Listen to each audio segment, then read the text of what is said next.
видео үзүүлж байна. Сайн эхнэрийн хайрыг даж чадаагүй алдартнууд.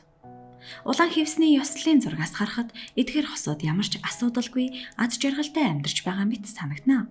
Гэтэл бодит байдал дээр арай өөр аж. Холливуудын оддын хувьд араар тавилт гэх зүйл маш их байдаг бөгөөд өөрийн нэр төр алдар хүндийг бодож тэд энэхүү хуралтыг бусдаас ноцлох нь илбгэ. Ингээд нөхрийнхөө араар тавилтыг төвчж байсан Холливуудын үзэсгэлэнт бүсгүйчүүдийн мэдээллийг танд хүргье. 1. Гэвин Россдэл ба Гэвин Стефани. Гэвин Стефани 2002 онд Россдэлтэй гэр бүл болохдоо энэ гэрлэлт түүнд ямар их асуудал дарамт авчрахыг төсөөлөж байжээ. Хөгжимчин Россдэл трансгендер хүнтэй нууцаар явуулдаж эхнэрийн араар тавьснаар асуудал ар араасаа цуврах болсон. Түүнийг эхнэрээ хуурсан тухай мэдээлэл хэвлэлээр цацагдах бүрд Гэвин энэ бүр дээр нүдэн аниж өнгөрөөдөг байсан байна. Эцэст нь хөгжимчин залуу гэр бүлээс гадуур том охинтой болох нь тогтогдож, Гэвин 2016 онд энэхүү харилцаанд төгсгөл тавихаар шийдэж салах өргөдлөө өгсөн юм а. 2. Оззи Осборн ба Шэрон Осборн.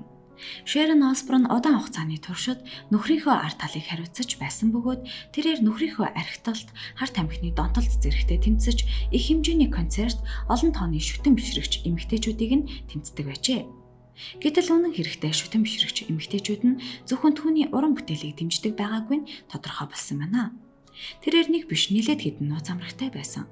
Оросын өсвөр насны охин, Английн массажист, Лос Анжелес дэх массажист, тоогооч гэх мэт дэлхийд даяар олон нууц амрагтай байсан тухайга Осборн нэг ярилцлаганд ноолгүй хуваалцжээ.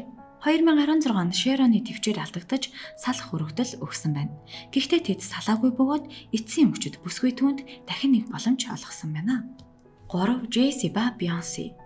Джейси болон Бейонсе нарын үлгэр жишээ болсон сайхан хосууд гэж шүтэн бишрэгчд нь үздэг. Гэтэл нэг удаа дуучин бүсгүй маань шүтэн бишрэгчдийн өөрийн сэтгэлийг уудалсан бөгөөд энэ үед тэрээр нөхөр нь Бейонсийг араар тавьдаг талаар ярьсан байна. Бүсгүй Lemonade хэмээх цомгийн ихэнх дуунууд араар тавилт сэтгэлийн шаналлын тухай агуулгатай.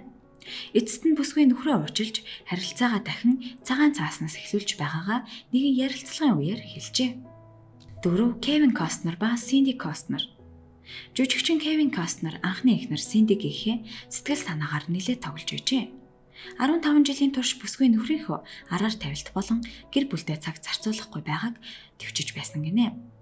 Костнер зураг авалтын үеэр болон бусад оронд тамилтаар явах үедээ залуу бүсгүйчүүдтэй үргэлж орооцолддог байжээ.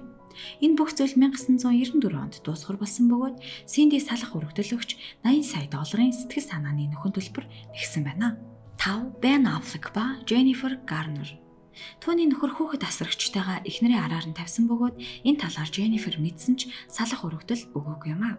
Харин үүний оронд тэд хамтдаа сэтгэл судлаачид хандаж гэрлэлтээ авч үлдэхийг хүссэн байна.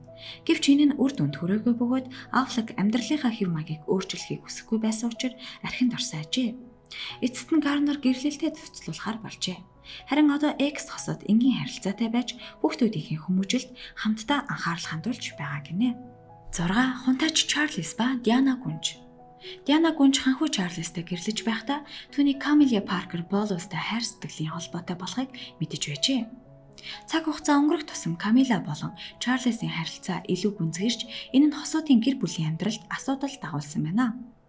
Ханхүү Чарльзыг Камилиатай болцож байх үед хатагтай Ди олон нийтийн сайн дурын үйл ажиллагаа явуулж сэтгэл санаагаа тавьшруулдаг байжээ.